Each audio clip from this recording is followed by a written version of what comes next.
რუსთაველის ქმარის ახალგაზრდული მოხალისეობრივი მაუწყებელი, რომლის მიზანიც არის პროტესტის მონაწილეების ხმის გატანა ბაბლს გარეთ და იმ ადამიანებისთვის სწორი ინფორმაციის მიწოდება პროტესტის მიზნების შესახებ, ვინც თქვათ პროპაგანდისტულ წყაროებს მოიხმარენ და გონია რომ ადამიანებისთვის რაღაცების ახსნის საუკეთესო გზა არის თვითონ პროტესტის მონაწილეების მოსაზრებების მაქსიმალურად გავრცელება. გვინდა რომ მოწინააღმდეგე მხარის თვალსაზრისით გავაჟღეროთ და რეგიონშიც ვიყავით ერთხელ გასული და უფრო აქტიურად გეგმავთ ამ ამბის გაგრძელებას. ამ ფორმატის მიზანი არის, რომ მაქსიმალურად ვისაუბროთ, წავახალისოთ საუბარი იმ საკითხებზე, რაზეც თვითონ აი პროტესტის მონაწილეებიც არ ვართ ჩათანხმებულები ან ნაკლებად ცხადია ჩვენთვის და რაღაცა ერთგვარი თვალსაზრისი არ გვაქვს ჩამოყალიბებული. და გონია რომ დემოკრატია ძალიან სიბეჯით ეს და ასე ვთქვათ აქტიური მოქალაქეების მხრიდან ყურადღებას მოითხოვს ყოველთვის და გვინდა რომ ეს რაღაც ქვევიდან ზემოთ დემოკრატიის შენების პროცესში ერთი პატარა აგური დავდოთ. მოკლედ ეს არის ჩვენი მიზანი დღეს და თან ვფიქრობთ რომ აი ჩვენ თუ უფრო მეტი სიცხადე გვექნება იმასთან დაკავშირებით ჩვენი მიზანი და სტრატეგია რა არის, სხვებსაც უფრო მარტივად აუხსნით და ეს დიალოგიც უფრო წარმატებით შედგება. განვლილი ორი თვე რო შევაჯამოთ, მნიშვნელოვანი რაც გახსენდებათ ამასთან დაკავშირებით კომენტარი. პირველ რიგში ძალიან დიდი მადლობა ორგანიზატორებს, იმიტომ რომ საინტერესოა ვიცოდეთ, რა ვფიქრობთ ჩვენი თანამებრძოლები და ეს ყველაფერი გაცდეს მხოლოდ მერიის წინ დგომას. რაც შეეხება კიდევ იდეას, მგონია რომ ზედმეტი მოლოდინები არ უნდა შექმნათ რაღაცებისგან და თბილისშიც ნელ-ნელა ადამიანებმა დაიწყეს იმაზე ფიქრი, რომ ქართული ოცნება ტყუილ უბრალოდ არაფერს არ მოგვცემს. და იმ მოლოდინის გაჩენა რომ არჩევნები აუცილებლად იქნება, მგონია რომ ნამეტანი არ უნდა დავიჯეროთ. ეს ამბავი. სად ვიმყოფებით ამ პროცესში? მგონია რომ ჯერ შუაშიც არა ვართ მისული. ალბათ ვერავინ აქ ყოფები ვერ იტყვის, რამდენ ხანში შეიძლება დამთავრდეს ეს პროცესი. მე პირადად მზათა ვარ, რამდენი ხანიც იქნება საჭირო, იმდენი ხანი ვიდგე, მაგრამ არ ვიცი სხვების აზრი, ვის როდის მოწყინდება. ვართ ეტაპზე, როცა მოსაძებნი არის ახალი მეთოდები, როგორ შეუშალოთ ხელი სისტემას მუშაობაში. რამდენიმე დღის წინ გავრცელდა რაღაც ახალი ვიდეო, სერბები თურმე ასე აკეთებენო, გაგვეცინა, იმიტომ რომ ქუთაისში ამას დიდი ხნის წინ ვაკეთებდით ჩვენ ზებრაზე სიარულს, მაგრამ ამის გულისთვისაც დაგვიჭერენ ასე რომ ვთქვათ. მოკლედ მოსაძებნია ეს გზები, რასაც მე ვიცი რომ თქვენ რამდენიმე სოფელში იყავით წასული და ესაუბრეთ ადამიანებს. ვართ იმ ეტაპზე რომ ქართულ ოცნებასთან ვაგებთ საინფორმაციო ბრძოლას. ჩემი აზრი არის ასეთი, რომ საინფორმაციო ველზე ბევრით გვიგებენ, ამიტომ გავსი ფორმატები ახლა აქ ვინმე თუ მოვა გამოივლის მოგვისმენს, ვფიქრობ მნიშვნელოვანია, რადგან ძალიან ბევრი ცრუ ინფორმაცია ვრცელდება არა მარტო ჩვენს პროტესტზე, არამედ ზოგადად ევროკავშირის როლზე, სამომავლო პერსპექტივებზეც. მადლობა. მოგესალმებით. პირველ რიგში გილოცავთ ახალ წელს. ახალი წელი დაიწყო და მინდა რომ ყველა ქართველს და განსაკუთრებით აქ ვინც ავართ, ვისურვოთ ახალი ცხოვრების დაწყება, ახალი იდეების, ახალი ხელისუფლების მოსვლა ქვეყანაში და ის გზა, რომელიც დასახული ქონდა რამოდენიმე წლების უკან, ევროპის მიმართულებით, ეგ გზა არ შეჩერებული იყოს და ბოლომდე მივსულიყავით. ეხლა რაც შეეხება იმ პროცესს, თუ როგორი პროცესები მიმდინარეობს დღეს, ჩემი აზრით და ჩემი შეხედულებით, ეს პროცესი ძალიან გავს იმ ბრძოლის პროცესს, რომელიც ჩვენი წინამძღოლები თუ გინდა 99 წლის ეროვნული მოძრაობის სიმტკიცე გაძლიერდა და მე რატომღაც ცოტათი შენელდა, იყო მომენტი, როდესაც ჭირდებოდა ეროვნული სიძლიერის ამაღლება და ნელ-ნელა ეს დონეც იკლებდა, ეხლა არის ზუსტად ის პროცესი, როცა დუღდება ეროვნული მოძრაობის სულისკვეთება და ნელ-ნელა ეს ეტაპი დარწმუნებული ვარ მთლიანად თელ საქართველოს მოდებული აქვს, მაგრამ ისინიც ვინც ჯერ ვერ გრძნობენ რომ ეს დაწყებული არის და მალე მათ ოჯახებში შევა, ეს დადგება ეს მომენტი და დადგება ის დრო, ის მომენტიც, როცა ამ ბრძოლისათვის არა მარტო დღეს ჩართული ვინც აქციაზე არიან, ისინი არიან, არამედ ყველა ვინც ხმა მიცა არჩევნებში ოპოზიციას, მაგრამ ჯერ ყველა არ არის გამოსული, გარეთ ისინიც კი ჩაერთვებიან. და მე ვფიქრობ ეს დრო მალე იქნება. და ამ პროცესში ვართ. მადლობა. მოგესალმებით. გილოცავთ ახალ წელს. ძალიან იმედიანად ვარ განწყობილი აი ამ წლის მიმართ. ეს ჩვენი ორთვიანი უწყვეტი პროცესი, მე ვფიქრობ, რომ ყველაზე ისეთ ფაზაშია შესული, ყველაზე მებრძოლ ფაზაში. რაც შეეხება ჩემს მოლოდინებს, მე ვფიქრობ, რომ არასოდეს არ ახსოვს საქართველოს ისტორიას მსგავსი ეროვნული სამოქალაქო მოძრაობა, რომელიც დღეს მიმდინარეობს საქართველოს ყველა კუთხეში და ქალაქში. რატომღაც თბილისი იყო ყოველთვის ეს თავისუფლების ავანგარდი და ქუთაისში უფრო ნაკლებად. მაგრამ სხვა ქალაქები, როგორც არის ესტაფონი, სამტრედია, გურჯაანი, აი ყველგან ეს აპროტესტო მუხტი იგრძნობა და ყველამ გამოიფხიზლა და ხვდებიან, რომ ძალიან ცუდ დღეში გვაგდებს ჩვენი არალეგიტიმური ხელისუფლება. მე იმედი მაქვს, რომ ეს ჩვენი ბრძოლა არათუ შენელდება, პირიქით უფრო მომწიფდება და ეს ძალიან კარგი პროცესია, იმიტომ რომ აი მომავალი ხელისუფლება, ვინც მოვა შემდგომში, ეს სამოქალაქო საზოგადოება ისე უნდა გავმყარდეთ, რომ არავის არ უნდა მივცეთ აი მსგავსი გადაცდომების უფლება, რასაც ვთქვათ, დღევანდელი ხელისუფლება აკეთებს, წინანდელი და იმის წინადელმა გააკეთა, ხო? და ეს მე მგონი, რომ ძალიან მაგარი პროცესია ჩემი აზრით, აი ეს ალბათ ასეც უნდა მომხდარიყო და ის ურთიერთობები კიდე რომელიც ყალიბდება ამ აქციებზე, არ ვიცი რა. მე თქვენი აზრით, ბოდიში რამდენად შეიძლება გადაიზარდოს ეს აქტივობა პოლიტიკურ აქტივობაში? მე ვფიქრობ, რომ თვითონ აი ამ პროცესიდან უნდა ამოიზარდოს ლიდერები და ასეც იქნება ალბათ. რაღაც საინიციატივო ჯგუფი უნდა შეიქმნას, რომ რაღაცები დავგეგმოთ. ეს აუცილებლად ასე უნდა მოხდეს, რომ კი კარგია, რომ ეს თვითდინებადია, ესე ხდება ექსპრომტად, რასაც ვაკეთებ და ძალიან ლამაზად კეთდება ხალხის მიერ ეს ყველაფერი, მაგრამ მაინც ვფიქრობ, რომ რაღაც საინიციატივო ჯგუფი უნდა შეიქმნას სხვა ქალაქებში და ჩვენ ერთმანეთთან უნდა გქონდეს კავშირი და ერთი გეგმით უნდა მოქმედებდეთ ყველა.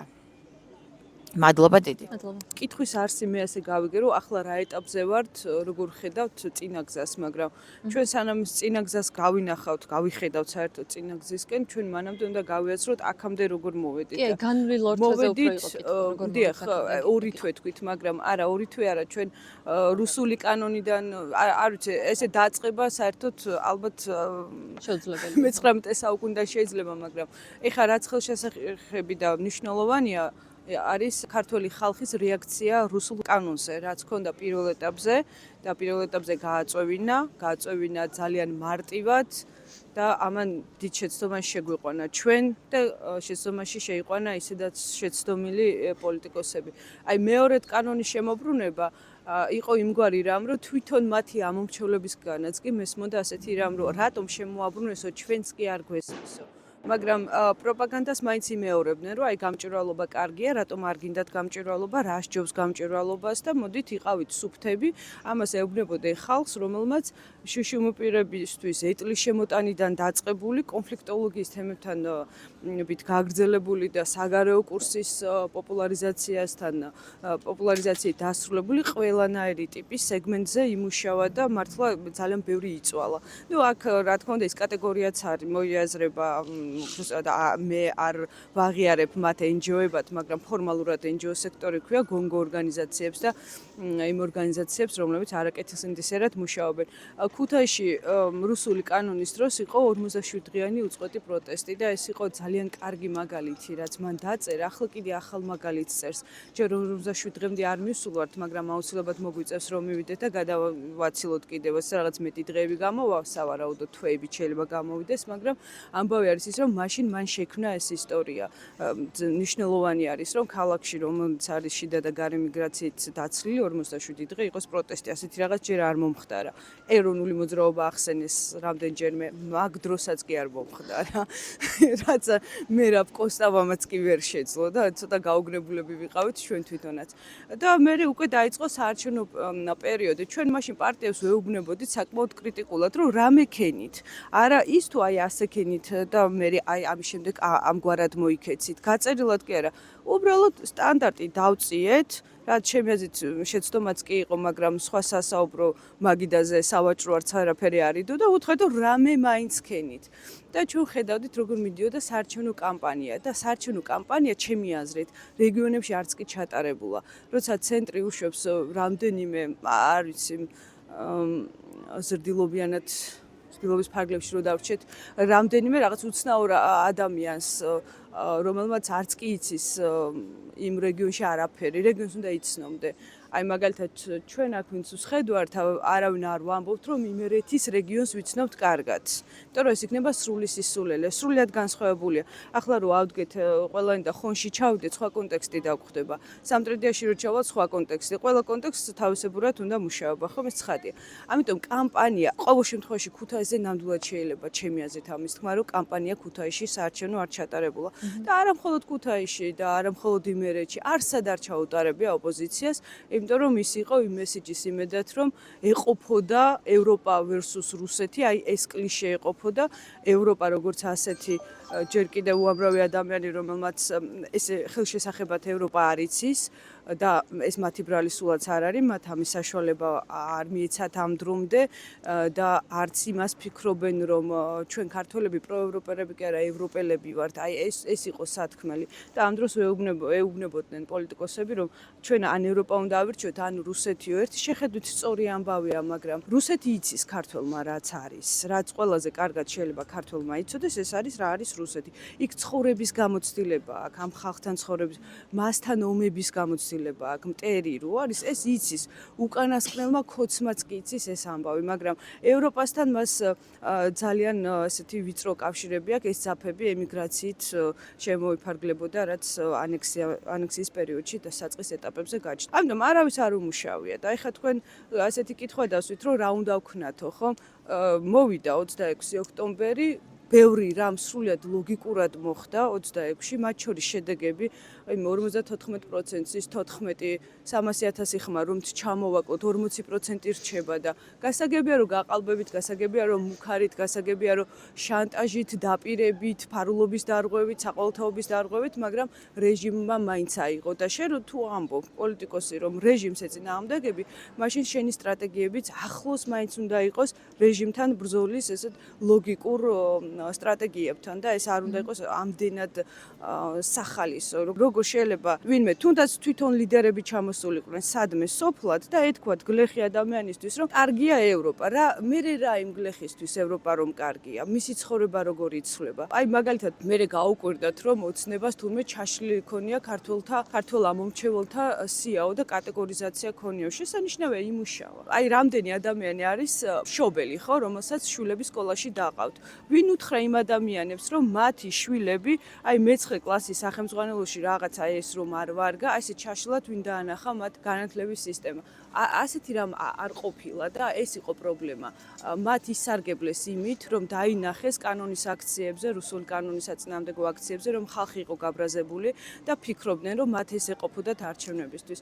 ახლა რაც შეეხება აი ამ პერიოდს. ამ პერიოდში ბევრმა შესანიშნავმა ადამიანმა გაიცნო ერთმანეთი, შეიყვარა ერთმანეთი, იზრუნა ერთმანეთზე. ეს არის ზეშესანიშნავი ამბავი. ამის გამო მე რეჟიმს მზად ვარ მადლობაც გადაუხადო, რომ გაგვახსენა რას ნიშნავს იყო მართლა ქართველი. და რას ნიშნავს აი ქართველობა და კოლექტიურად რას ნიშნავს ქართველობა, ჩვენ ამის გამოცდილებაც დავიწყებული ვქონდა საბჭოთა კავშირის გამო, ხომ? ახლა ამ ხალხმა კოლექტიურმა რაც შეიძლება ყოველდღე და მთელი დღე ვაკეთოთ, ეს არის ის, რომ ოპოზიციას ბევრად უფრო მკაცრად უნდა წაუყენოთ რაღაცეები. თუ ოპოზიცია არ გაჯანსაღდება, ის განადგურდება და ეს იცის ქართველმა ხალხმა. ოპოზიციამაც იცის სინამდვილეში, უბრალოდ ის თავის თავს ვერ ხედავს, როგორ უნდა გააუმჯობესოს. მან არ იცის მუშაობა. ის არ აკეთებს პოლიტიკას, რეალურ პოლიტიკას არ აკეთებს ხალხისთვის. ეს პოლიტიკა არ არის საჯარო საყოველთაო, სახალხო ხელშესახები და აი მეც კი რომელიც ამომრჩეველი ვარ და მგონია რომ რაღაც პოლიტიკას გაფართოებული თვალებით თვალყურს ვადევნებ, ვერ ვნახე ვერც ერთი პარტიის, ვინც არჩევნებში მონაწილეობას იღებდა პროგრამა, სადაც კონკრეტულად ეწერებოდა მინიმუმ რაღაცები, ხო? აი მაგალითად, ჩემთვის რაც ყველაზე მეტად მნიშვნელოვანი თემაა, დეოკუპაციაზე ვერაფერი ვერ ვიპოვე, ვერც ვიპოვი. მე იმის იმედი კი არ მაქვს, რომ ამ ჩვენმა ოპოზიციამ დეოკუპაციას იცის, როგორ უნდა მიაღწიოს, მაგრამ მე ქართველი ხალხის იმედი მაქვს, რომ ის აიძულებს, იფიქროს დეოკუპაციაზეც ყველა სფეროს მიმართულებით რეფორმებზე და ასე შემდეგ და იმაშიც დარწმუნებული ვარ, რომ დავსვათ ეს ხალხის სკამებს, ესე პირდაპირ ავდგეთ დავსვათ, პირს დააღებენ, ახლა რა ვქნათო, ჩვენ შეგვეკითხებიან კიდე. ამიტომ ქართველი ხალხი მიდის სწორად, ქართველმა ხალხმა დიდი ხანია გაასწრო ხელისუფლებასაც აზროვნებაში, გაასწრო პოლიტიკურ კლასსაც აზროვნებაში, ეს შესანიშნავი ამბავია, მაგრამ ამას ეხლა სჭირდება გარდაქმნა იმაში, რომ ქართულმა ხალხმა აიძულოს ყველა ვისაც ამბიცია აქვს აკეთოს პოლიტიკა, რომ ეს მართლა აკეთოს. აი, ამის თქმა მინდოდა და გამიგრძელდა ბოდიშ გიხდით. მოგესალმებით. მე ძალიან გახარებული ვარ და ძალიან მომწონს, რომ ამდენი ადამიანი გამოვიდა რუსული რეჟიმის წინააღმდეგ. ეს იმას ნიშნავს, რომ საქართველოში ძალიან ბევრი ადამიანი ყავს, რომლებსაც არ უნდათ რუსეთი. წესით და რიგით ეგრეც უნდა იყოს. რუსეთმა ბევრი რამე დაგვიშალა. ნუ მოკლედ მაგაზე აღარ გავაქცე. შემდეგ რაც მინდა რომ ვთქვა, მან კითხვა შეეწერა, მე მგონი შენიშვნაც შეგიძლიათო, რომ კი ბატონო, როგორ მიდიოდა პროცესი რა შენიშნა? როგორ მიდიოდა პროცესის მსვლელობა, სიმართლე გითხრათ, მე ძალიან აქტიურად ვარ ყოველ წელს და სულ პოლიტიკურ ასპარეზზე ყოველთვის. პროცესი ასე ღრმად სიმართლე გითხრა არასდროს არ ყოფილა.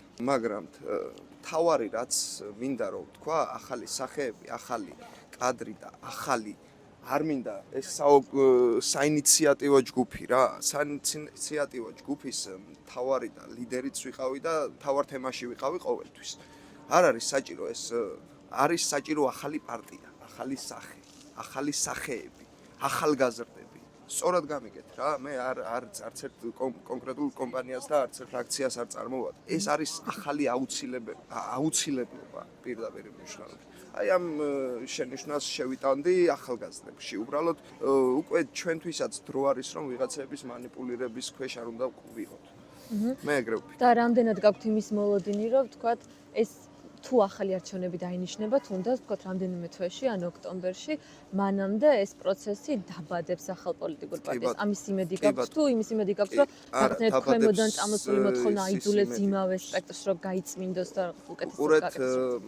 მერაბ კოსტავა როგორ მოვიდა ისეთი პრეზიდენტები, რომლებზეც აუგს ვერ ვიტყვით.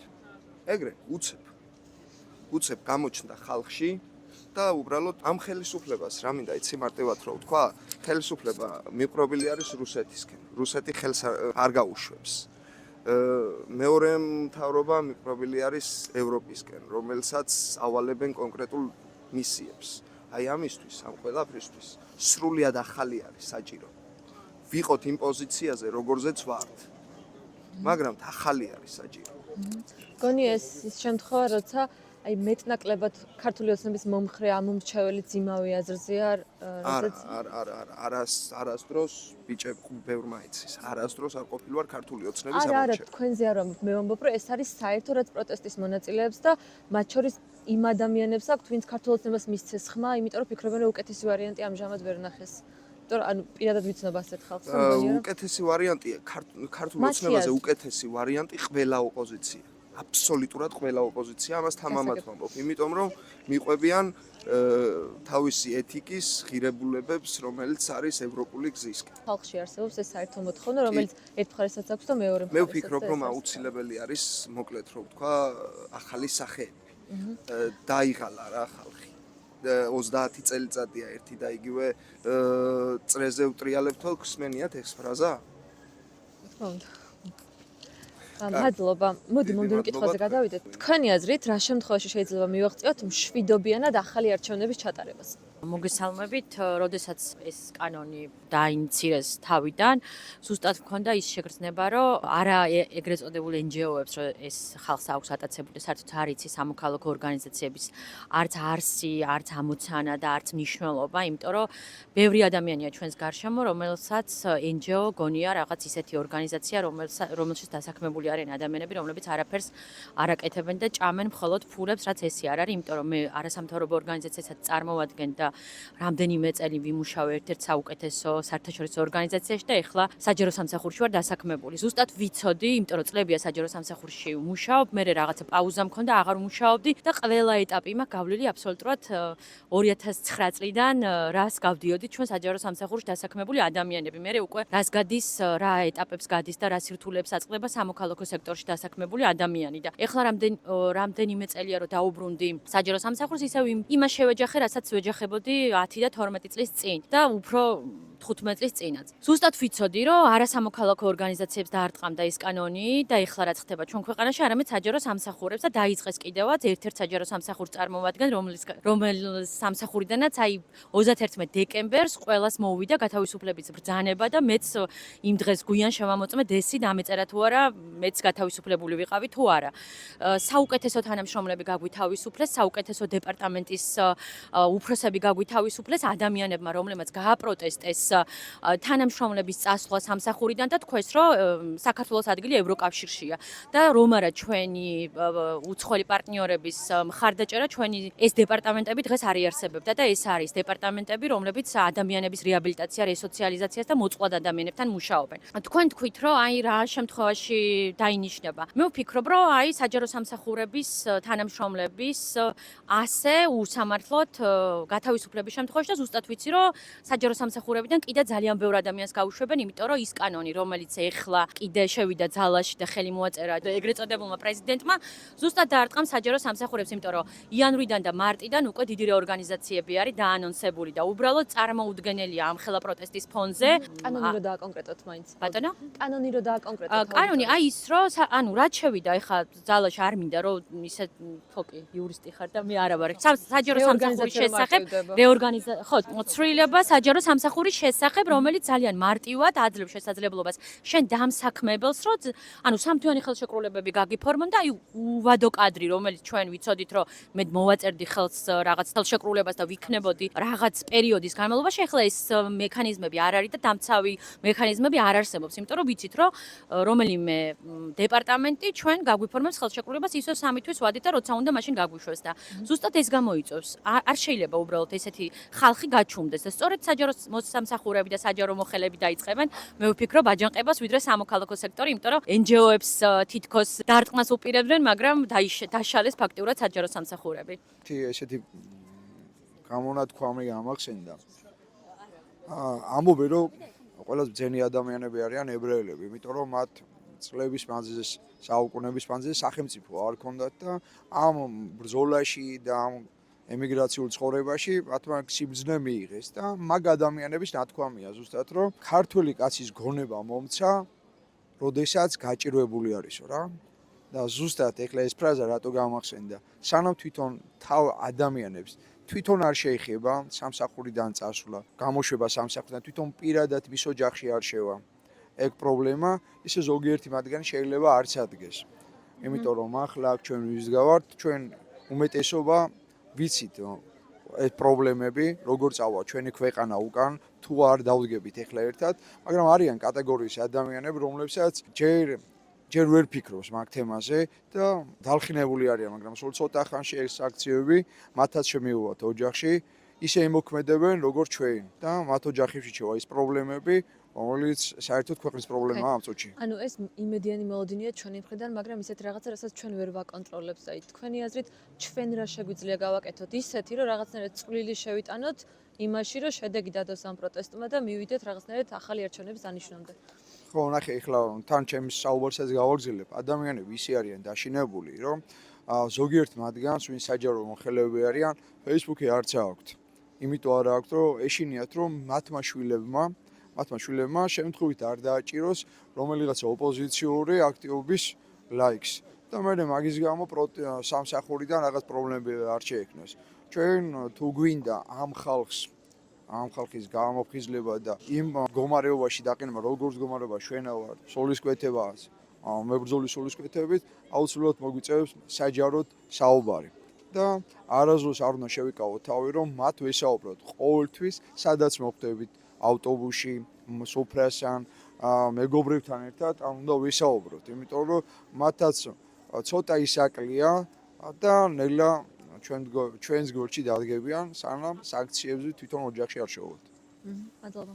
ხო, მთელი საფრთხე ის არის, ჩვენ ყველა გამოცდილებებთან ერთად გვაქვს სამარცხვინო გამოცდილება სამოქალაქო ომი რასაც ქვია და ამაზე სამარცხვინო ცოტა რამ ჩაგვიდენია როგორც ასეთი ქართველებს და ახლა ეს მშვიდობიანობა რაღაცნაირად ესე სკეპტიკურად ესმის ხო ზოგს გონია რომ აი დღე-დღეზე დაიწყება სამოქალაქო ომი იქ სამთავრობო ტროლბოტები და ვიღაცა რაღაც უცნაური ადამიანები კომენტარებში ხშირად უწერენ დემონსტრანტებს, რომ აი ჩვენც გამოვალთ და 1,200,000 ვართ და აი თქვენ გამოდით ჩვენც და ვერ გავიგებ ფეხბურთის სათამაშოდ გვეთამაშებიან თუ რის რა უნდათ არ ვიცი, მაგრამ მათგან მოდის ეს ინიციატივები ხოლმე რაღაც ცოცხლდება, იმიტომ რომ შიში გააჩინონ ადამიანებში, თორე ჩვენ შესანიშნავად ვიცით, რომ ვერასდროს 12 წელია რეჟიმი ხელისუფლებაში არის და ყველა რგოლი ხელში უკავია სასამართლოდან დაწყებული აბსოლუტურად ყველა და ვერასდროს რეჟიმმა ვერ მოახერხა გულანთებული თავისი მხარდაჭერები ნებით გამოეყვანა თუნდაც დაბადების დღეზე არ გულისხმობ მიტინგებს და დიდ დემონსტრაციებს და მარშებს და ხო მათ კრიმანჭული შეასრულონ ან დაისი რუსთაველს აი გულწრფელს რომელსაც მართლა უნდა და დაშინებული არ არის მაგრამ აი ეს სანქციები ხომ საიდან ჩვენ დიდი ხანია უკვე რაც ველოდებით ევროპულ სანქციებს რომელიც პროცედურულად ძალიან რთულია ესე მარტივი არ არის ზოგს რომ შეიძლება ეგონოს შეიძლება რაღაც დაიწყოს პროცესი და შედეგობრივად აისახოს თვეების შემდგომადაც კი ამბები გაივლის და ევროპაზე ვხედავთ რომ თითქმის არც ეშინია ყოველ შემთხვევაში ესე პოზიციონირებს ოცნება რომ აი მე რა ევროპამ რა თქვა ევროპამ რა ქნა ის თითქოს ელოდება ყოველთვის ის ახალი ადმინისტრაციის ნაბიჯებს ხო ტრამპის გაპრეზიდენტებას დიდი ჟივილხივილით ესე ვთქვათ აღნიშნეს ხო და ახლა წამოვიდა ამერიკული სანქცია რომელიც არ არის ისეთი მძიმე ამიტომ ჩვენ ერთმანეთს როდესაც რაღაცას ვუყვებით არც ხვებთან მგონია წესიერი ამბავი მაგრამ ერთმანეთი მაინც მინიმუმ არ უნდა მოვატყუოთ და ეხლა ეს სანქციები არ უნდა გავასაღოთ რომ ბიძინა ივანიშვილი ჩამოიქცა არ ჩამოქცეულა აქაც ამერიკა როგორც პარტნიორი ქვეყნის პარტნიორი ისე მოიქცა მან ეს სანქციები დანიშნა და ამით მას აგრძნობია რომ ის წამსვლელია მომდევნო ნაბიჯებზეც თუ ამის საჭიროებას ბიძინა თვითონ გახდის და შეძლებს მაგრამ ეს სანქციები საიდან მოვიდა ამდენ არ შეეძლო დემოკრატები, როდესაც იყვნენ ხელისუფლებაში, მათ არ უნდათ, არ უფიქრიათ თუ რა. არა, ამდენხანსაც შეეძლოთ, მაგრამ პირველად ნახა მსოფლიომ ქართველი ხალხი ქუჩაში მშვიდობიანად, ესაა ძალიან მნიშვნელოვანი, იმიტომ რომ დასავლეთი მხოლოდ მშვიდობიან პროტესტს დაუჭერს ბოლომდე მხარს და მშვიდობიან პროტესტზე აიღებს თავის წილ პასუხისმგებლობებს, მათ შორის სანქციების ნაწილში, მან დაინახა ქართველი ხალხი ჯიუტად ამაყად მდგარი, მიხვდა იმასაც, რომ ეს ხალხი არაფრით დაშლას არ აპირებს, სანამ შედეგს არ მიაღწევს და ძალიან კარგი ლოზუნგიც გაჩნდა, ხო, აქციების შიგნით სანქციები გარეთ. ამიტომ ეს სანქციებიც ქართველი ხალხის დამსახურება არის და ეს არის პროტესტის მთელი არსი და მშვიდობიანობა. არავის აქციის მონაწილეს, არც პედარტების სროლა უნდა ვინმესთვის დამიზნებით, არც ქვების, მაგრამ თქვენ იცით, ყველა მიცის რამდენად მნიშვნელოვანია ადამიანმა დაიცვას თავისი თავი, როდესაც მოსდევენ ომონის და ორკების მთელი ბანდა, ხო? ეს თავდაცვით მცირე ნაბიჯები არის, რისი უფლებაც ადამიანს დაბადებით ბუნებითად გააჩნია. აი ამ დგომით ეს არის ჩვენი გზა. ჩვენ უნდა ვიყოთ მშვიდობიანები, თუ ვიზმეს რამე საშუალება აქვს, რომ გაზარდოს რაოდენობრივად პროტესტი დარწმუნების შესანიშნავი თეორია პლატონის მერე ეს თეორია ყველამ გაითვალისწინა, ვინც გაითვალისწინა, ყველამ მოიგო დარწმუნების გზებით ვინც ივლის, ვინც ხალხს რეალურ ნაბიჯებს შესთავაზებს, ეს გაზრდებს მშვიდობიანობას. აი, როდესაც ავლებენ პარალელს 2003 წელზე, პრინციპულად ცდებიან ადამიანები, იმიტომ რომ 2003 წელს გამოვიდა მშიერი კოლექტიურად ესე ქართველი ხალხი, მშიერი, დაუბანელი, საშინელ მდგომარეობაში მყოფი. მე პატარა ვიყო, მე მახსოვს ეს დრო, იმდენად საზარელი იყო და ის ხედავდა ძალას, რომელსაც შევარდნაძის რეჟიმი უნდა შეეცვალა და ჩაენაცვლებინა, იმ ძალაში ხედავდა რწმენას და იმედს. ამიტომ ჩვენ რო ახლა ქუჩაში ვდგავართ, ისიც უნდა გქონდეს გააზრებული, რომ ეს დიდწილად არის ოპოზიციის სისუსტის და უნარობის ბრალი. ამიტომ ჩვენ ხალხს ჩვენი ამოცანა გვაქვს, ვარწმუნებთ ყველას, ვინც შეგვიძლია, ვიზეც ხელი მიგვიწვდება, ამას ვშვებით მშვიდობიანად, არ ვემგვარებით მტერს და ჩვენ როგორც კი მშვიდობიანობას დავკარგავთ, თუნდაც ადამიანებთან საუბარში, ხო, ჩვენ მაშინ წაგებულები ვართ, ხო? აი ამ მშვიდობიანობა უნდა გავაგრძელოთ და ევროპას უნდა ვაჩვენოთ, რომ ქართველი ხალხი არის ქუჩაში. აი ამიტომაც არის ამაშია ჩემი აზრით ახლა უწყვეტი აქციების არსი. ეს ფორმატი სად არის გასატანი და რატომ არის ამ ფორმატის გატანა მნიშვნელოვანი, თუნდაც იქ სადაც ხდება აქციების ჩატარება. შევეცდები, რომ აი სამივე კითხვა, რაც დასვით და რაც ებმის ერთმანეთთან კავშირშია, გიპასუხოთ. პირველ რიგში სად ვიმყოფებით და ვიმყოფებით, დაახლოებით შუაში ვიმყოფებით, თუმცა ყველა ვთანხმდებით იმაზე, რომ რაღაც ახალი გვჭირდება და რაღაც გვაკლია. მეტი სიმწვავე და სიმწვავე არნიშნავს, რომ მშვიდობიანობის რელსებიდან გადავიდეთ, იმიტომ რომ ეხლა ყველა კარგად ხვდებით, რომ ფაქტიურად ივანიშვილის რეჟიმს ვებრძვით და უნდა ვებრძოლოთ იძულების რეჟიმით. ის რა თქმა უნდა ეს მშვიდობიანი პროტესტის ხათრით არაფერს არ დათმობს და არაფერს არ დათმობდა. ეხლა რაც შეეხება რა გვაკლია ამ პროცესში? შინაარსი. და აქ მედიებზეც იყო საუბარი, პოლიტიკურ პარტიებზეც იყო საუბარი, რადგანაც ხალხმა აიღო ლიდერობა და პასუხისმგებლობა და ქვემოდან ზემოთ მიდის პროცესი, ბევრი რამე შეგვიძლია ჩვენ წამოვიღოთ. წავიყვანოთ უბრალოდ წინ. ის რომ მედიები გადაკეტილია და შინაარსს საერთოდ არ შლიან, აი მეც კი მაგალითად დაინტერესებულ პირს, ხანდახან მეზარება უკვე მათ საინფორმაციოებს და თოქ-შოუებს უყუროთ, იმდენად შინაარსგან გამოცლილი არის ეს დიქოტომია რუსეთი თუ დასავლეთი გავიგეთ, მაგრამ რჩება საქართველოში სამწუხაროდ ის კატეგორია, რომელსაც ვერ გაიგო, რატომ არის უკეთესი გარდა იმისა, რომ ის არის თავისუფალი სამყარო პირადად ის რა სარგებელს მიიღებს. ეხლა როდესაც და მეორეს მხრივ ხდება ის პირები, რომლებიც ეხლა ძირითადად წარმოდგენილი არიან ამ არხებზე, გარკვეულ ოქსიმორონთან აქვს საქმე. ერთის მხრივ გვეუბნებიან, რომ დასავლეთი გვინდა, ევროკავშირი გვინდა, მაგრამ იქ რა სოციალური პოლიტიკა, რა ჯანდაცვითი პოლიტიკა, რა განათლების პოლიტიკა, საცხოვრისით როგორ არის უზრუნველყოფილი და დაცული ადამიანი, როგორი საბანკო პროცესი, როგორ მიაღწიეს ამას, ეს შინაარსობრივი დისკურსი საერთოდ ამოვარდნილია. და შესაბამისად ადამიანი, რომელიც მაგალითად სოფელში ზის, მისი ინტერესია, რომ იმ მიწაზე რომ იმუშავებს, რა დახვდება ხვალ, როგორ შეიცვლება მისი ცხოვრება და მიშკამახსენა საინფორმაციო მიმართულებით ვაგებთ, ვერ ვიტყოდი ახლა ამას, რომ ისე ვაგებთ ეს საინფორმაციო კამპანიაში, რომ ესე მკვეთრად ვაგებდით, ამდენი ადამიანი გარეთ არ იქნებოდა, მაგრამ იმაში ვეთანხმები, რომ რაღაცა გვაკლია და სწორედ ეს გვაკლია, რომ თითოეული ინდივიდამდე ჩავიდეთ, მე ის პროპაგანდა ისე ვეღარ იმუშავებს. მაგალითად იმ დასაქმებულს თუ ეთქვით, რომ შენ 8+4 საათით მუშაობ და მაინც ღარიბი ხარ და დასაქმებულთა უმრავლესობა მაინც ღარიბია.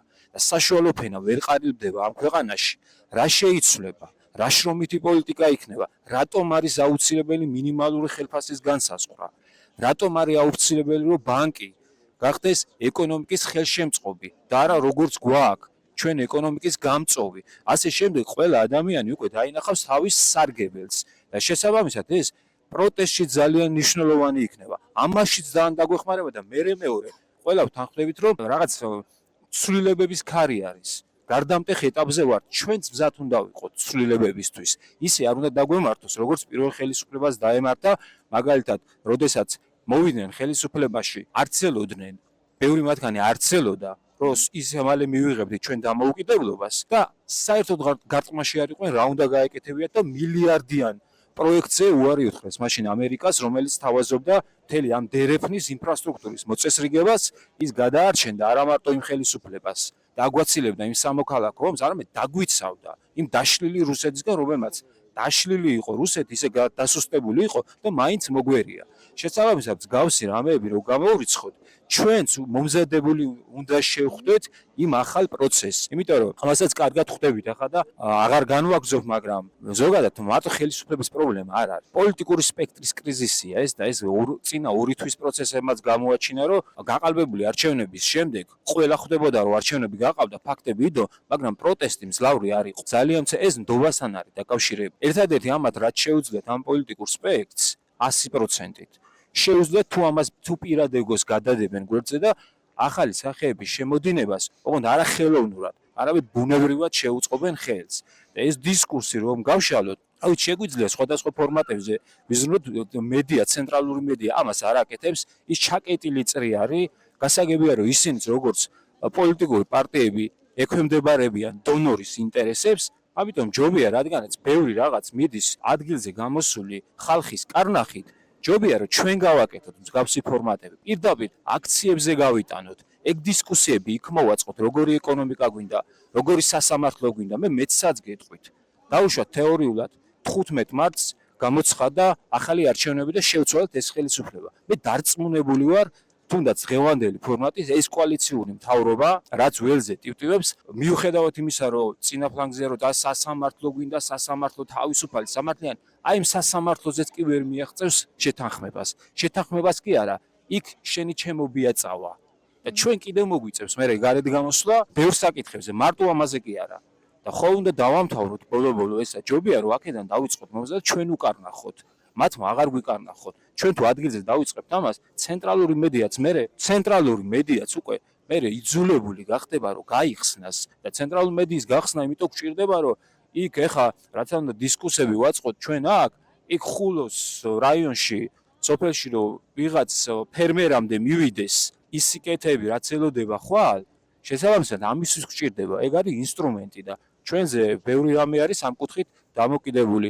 ასევე გაფიცვაზე მიდის ახლა, გაფიცვა ძალიან მნიშვნელოვანი და ძალიან ძლიერი იარაღი არის, მაგრამ ვერ მივახციეთ ჩვენ ახლა რუსული კანონის აქციებიდან დაწყებული სტუდენტები იწყებდნენ გაფიცვას და შემდეგ ერთ-ორ კვირაში ბრუნდებოდნენ უკან. გარკვეულწილად კრიტიკას გამოვხატავდით მის მიმართ, მათ მიმართ, მაგრამ მეორე მხრივ დაუკვირდეთ, ვინ მიაყვა ამ პროცესში, ამ გაფიცვის პროცესში. მაგას მხოლოდ არსებობს მოსაზრება, რომ ამ ქვეყანაში უბრალოდ არ არსებობს გაფიცვის რესურსი, იმიტომ რომ ხალხს დანაზოგები არ აქვს. იმიტომ რომ ადამიანებს თავის ჩენა ჭირდებათ და იმისთვის რომ არა მხოლოდ დანაზოგები არ არის, აი იდეოლოგიური ჩარჩოდანაც უნდა გამოვიდეთ ჩვენ რაც ვიმყოფებით ეს 30 წელი, რომ კაპიტალი ზემოთ დაგროვდება, კარგი დაგროვდეს და ის ავტომატურად ჩამოედინება ქვევით, ანუ ბაზარი დაარეგულირებს ყველაფერს. ამ იდეოლოგიამ ვერ იმუშავა და ვერ იმუშავებს.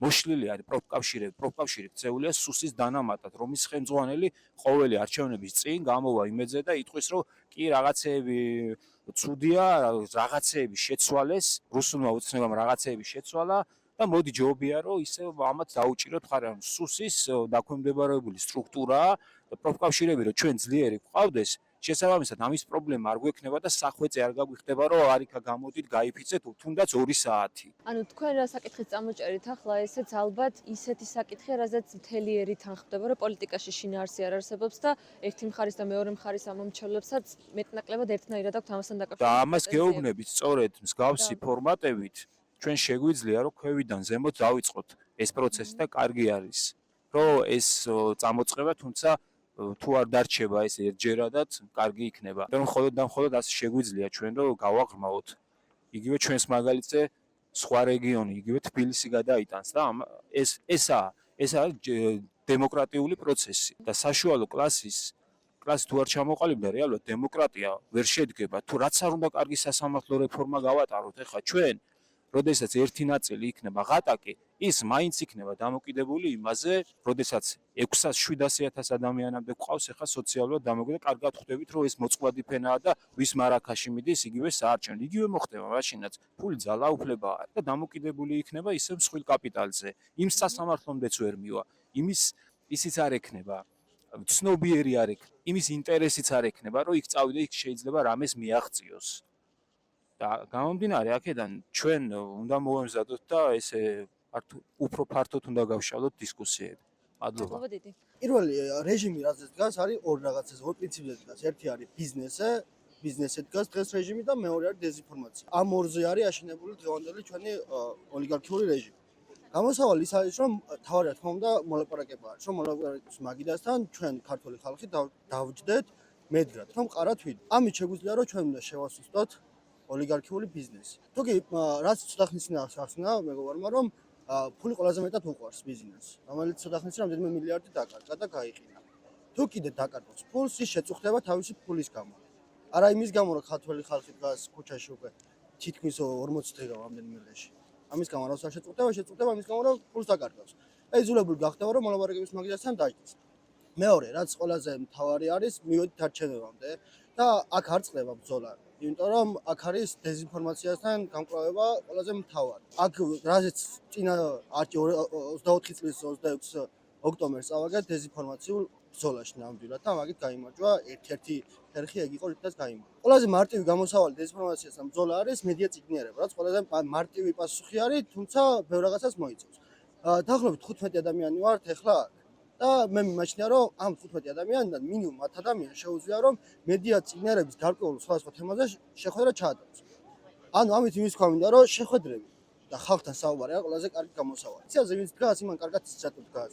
თავარი არის რომ სადაც საქართველოს მაუწყებელი არმია აქვს ხალხთან აზრი, ჩვენ მივიდეთ. ესაც უნდა აკეთებდეს მაუწყებელი, გავაკეთოთ ჩვენ, მივიდეთ იმ ყველა სოფელში, თუნდაც მესტიის ყველაზე მაღალმთიან ადგილებში, სადაც არიან ადამიანები, ვისაც ვერ მიდის ინფორმაცია, თქვენ ცოტა ხნის წინ ახსენეთ, რომ ადამიანებმა ისიც კი არ იცოდნენ კარგად, რომ თქვენ საჭიროდ წერით რეალურად და უბრალოდ რეაგირება არ ქონდა კომისიას. ეს ინფორმაციას თუ კი მივიტანთ და რეალურად რა შედეგზე არის ეს საქართველოს მისული და იცოდნენ ამ ხალხს, ამით გავიმარჯვებთ. და ინფორმაციასაც გადავწყვეტ. მადლობა. ინფორმაციული ვაკუუმი, ადამიანები, რომლებიც იგონებენ ამ წრო ინფორმაციებს იმისთვის, რომ ვიღაცეებზე მოახდინონ ზემოქმედება. მეორე არის კიდე ის, რომ ვიღაცას მართლა გულით ჯერა, ეგ ამბავი და მე აზიარებს ამას, უყვება ვიღაცას, რომ უი, როგორი ცუდებით განან სადღაც, უი, ეს რომელიღაცა პარტიაზე მიკუთვნებულობა, უსამშობლოობა და ასე შემდეგ.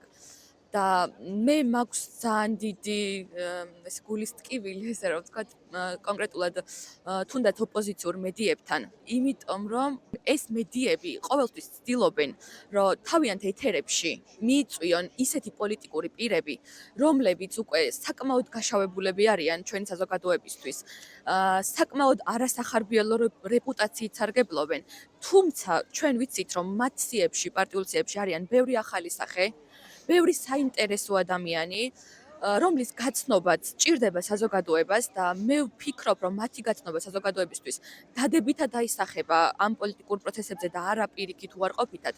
ამიტომ, როდესაც ჟურნალისტები თუნდაც ველზე მუშაობენ, ან თუნდაც რუსთაველზე დგანან, იმის მაგივრად, რომ უკვე საზოგადოებისთვის კარგად ცნობილი პოლიტიკური ლიდერებისკენ მიდიოდნენ და იღებდნენ მათგან ინტერვიუებს, უმჯობესი იქნება სწორედ იმ ადამიანების აზრი მოვისმინოთ, ვინც შეიძლება არ არის ფართე საზოგადოებისთვის ცნობილი, თუმცა წარმოადგენენ ამ კონკრეტულ ოპოზიციურ პარტიებს და არიან საკმაოდ საინტერესო და კარგად მოსასმენი ადამიანები. მეორე რაც მინდა რომ თქვა, რომ ეს პროცესი ჩემი აზრით არ არის შუა, ჯერ გვაკლია კიდევ ბევრი ნაბიჯი იქამდე, რომ ეს პროცესი იყოს შუა ნაწილამდე მისული, თუმცა ეს ფაქტია, რომ ჩვენ ვერ გავჩერდებით. არჩევნების შემდეგ ვიყავი ერთ საინტერესო შეხვედრაზე, სადაც იყო დაახლოებით 60 ადამიანი. ეს ხალხი გაბრაზებული იყო არჩევნების შედეგებით. დავსვი ერთი კითხვა, ამ 60 ადამიანიდან რამდენი იყავით დამკვირვებლად? მხოლოდ 5 ადამიანმა აწია ხელი. ქუთაისში იყო ის მოცემულობა, რომ ოპოზიციურ პარტიებს არ ყავდათ დამკვირვებლები. არ ყავდათ კომისიის წევრები. კომისიის წევრები, რომლებსაც ხელფასი აქვს. იმის მორიდება, რომ არ გაინტერესებს პოლიტიკა, ვერ ვიქნები დამკვირვებელი, ვერ ვიქნები კომისიის წევრი, აზიანებს საერთო პროცესს, იმიტომ რომ გამოდის მე რომ კომისიის წევრს ოპოზიცია არ ნიშნავს და ნიშნავს ხელისუფლება და არჩევნებს აყალბებს ზუსტადაც კომისიის წევრები.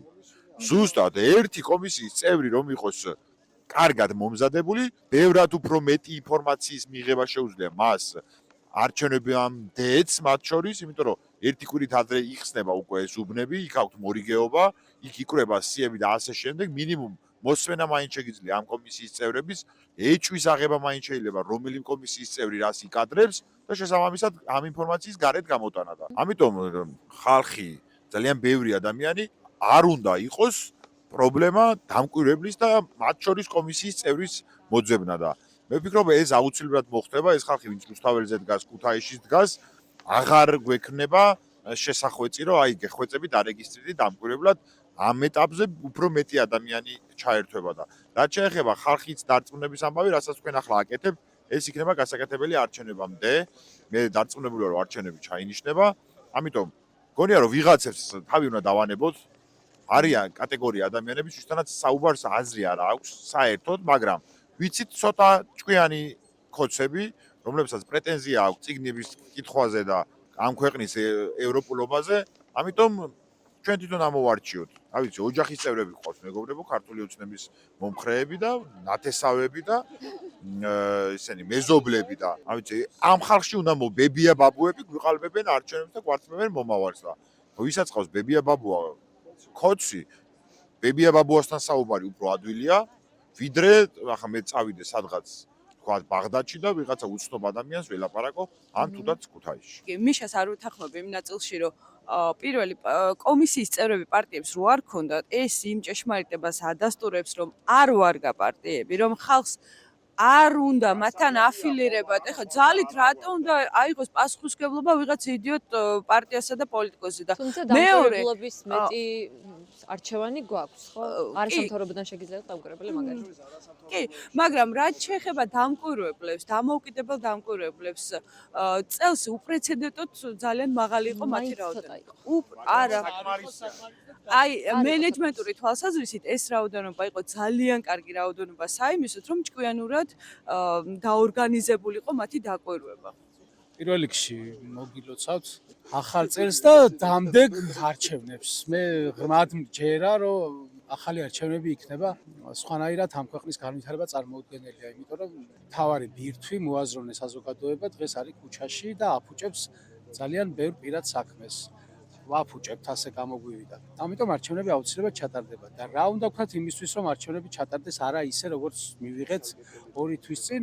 დღეს საქართველოში პოლიტიკური ველი არის უკიდურესად ბინძური და ადამიანების უმრავლესობას ძალიან ცოტა პროცენტი აქვს დარჩენილი დობის. ამიტომ ჩვენ ისევ საზოგადოება, ვის დღეს ქუჩაში ვართ და თვეზე მეტია უკვე ამ რეჟიმში ვართ, უნდა ვაიძულოთ პოლიტიკური სპექტრი, რომ წინა პლანზე წამოწიონ ადამიანები, ვინც რამდენიმე თვის თუ წლის წინ შეიერთეს და ძალიან ბევრი ასეთი ადამიანი არის ძალიან ბევრ პარტიაში და ჩვენ სახელებით და გვარებით შეგვიძლია ჩამოვთვალოთ. მე პირადად მქონდა იმის განცდა ამ არჩევნებზე, რომ ერთი კონკრეტული ადამიანის გამო მივეცი ხმა უარეს და ცუდ შორის არჩევანი როცა დადგა.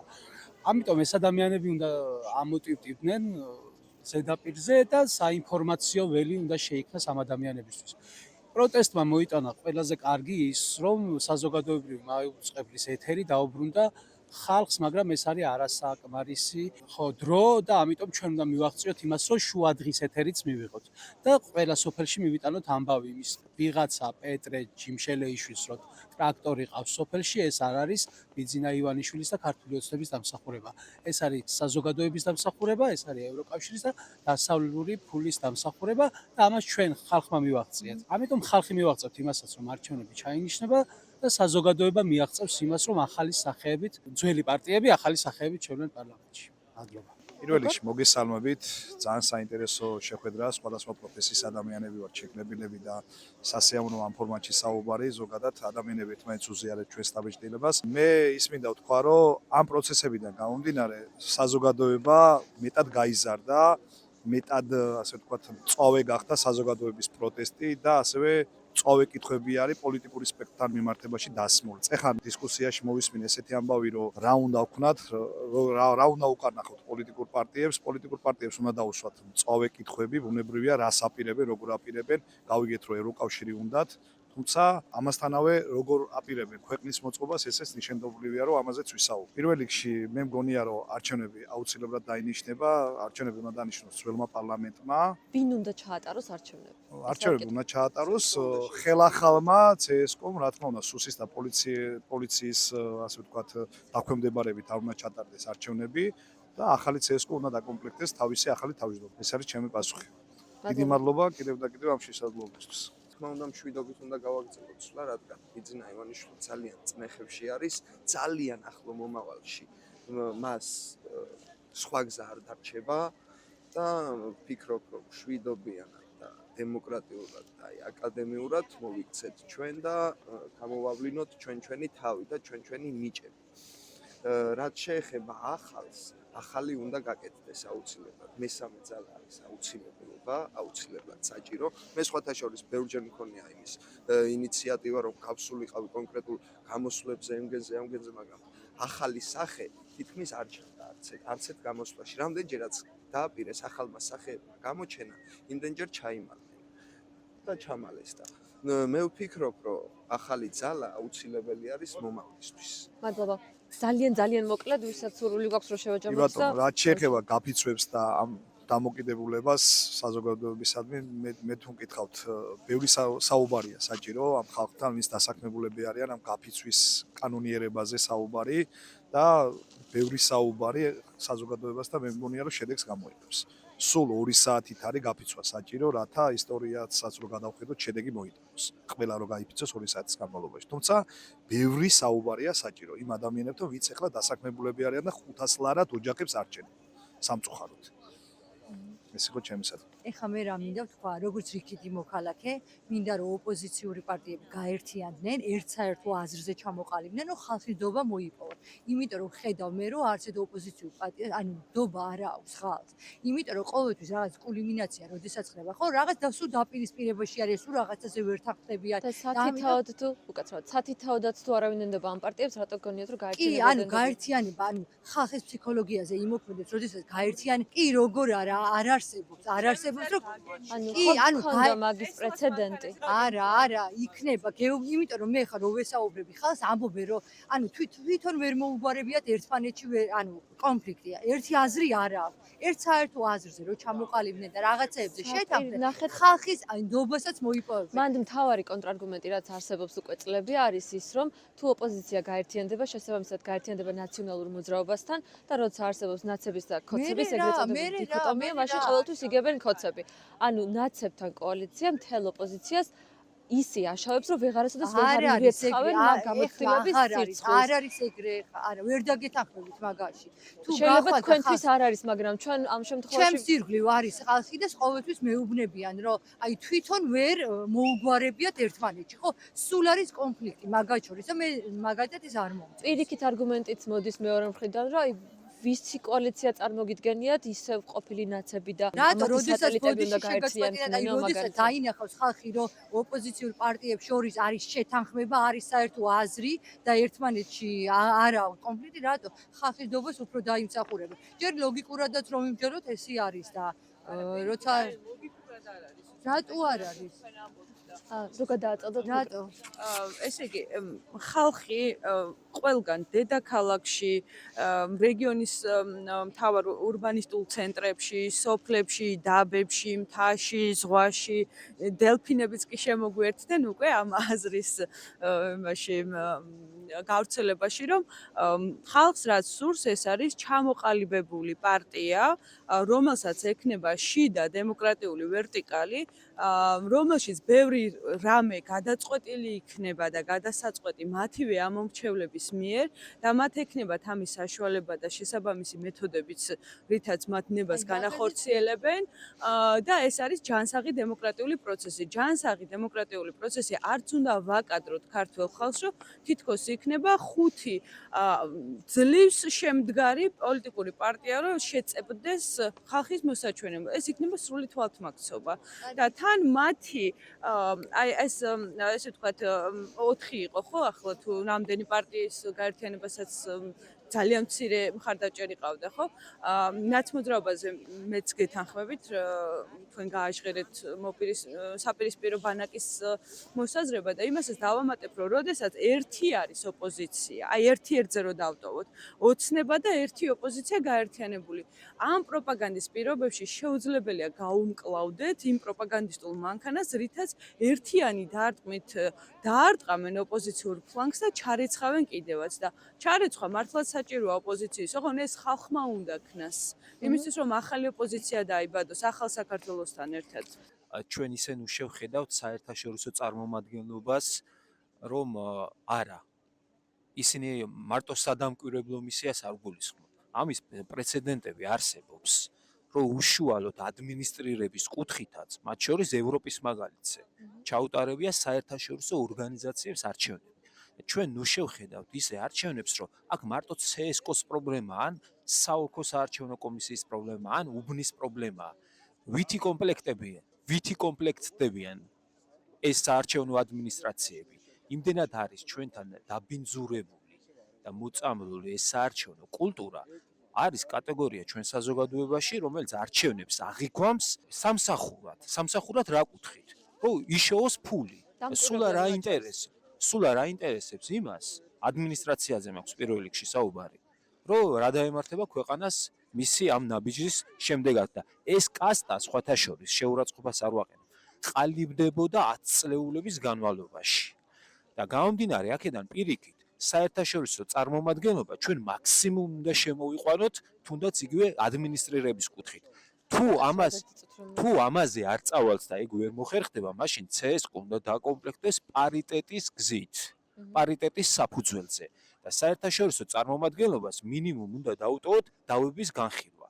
ეს დავები ამ არჩევ უნდა გავიდეს სასამართლოს მიღმა, რომ ჩვენ რეალურად ვყავდეს ნამდვილად დამოუკიდებელი და ობიექტური დავების განხილველი ორგანო. წინააღმდეგ შემთხვევაში ჩვენ საჭიროებს გულისხმობ. რა თქმა უნდა, ეგეც ჩამკეტი მექანიზმი იქნება. ეხლა სად ეხლა რომ ვიცით რომ სასამართლო არის ივანიშვილის საკუთრება და რასაც დაწერს CSKO, იმას არ გადავა და სად რო გვეცოდინება რომ ვინ რეალურად არჩევნების გაყალბებაზე წავა და შესაბამისად დაგვხდება ობიექტური ორგანო, რომელიც ამის გაბათილებას მოახდენს. მათთვისაც შემკავებელი იქნება. ამიტომ საერთაშორისო წარმომადგენლობის ჩართვა ჩვენ მარტო დამკვირვებლობის კუთხით არ გვექნება. ეხლა რაც არჩევნები ტარდება, რაც დამოუკიდებლები ვართ, ჩამოდიან ათასობით, მაგრამ ეს დამზღვევი არ არის. მაქსიმალურად უნდა იყვნენ შემოყვანილი ამ საარჩევნო პროცესში. მადლობა.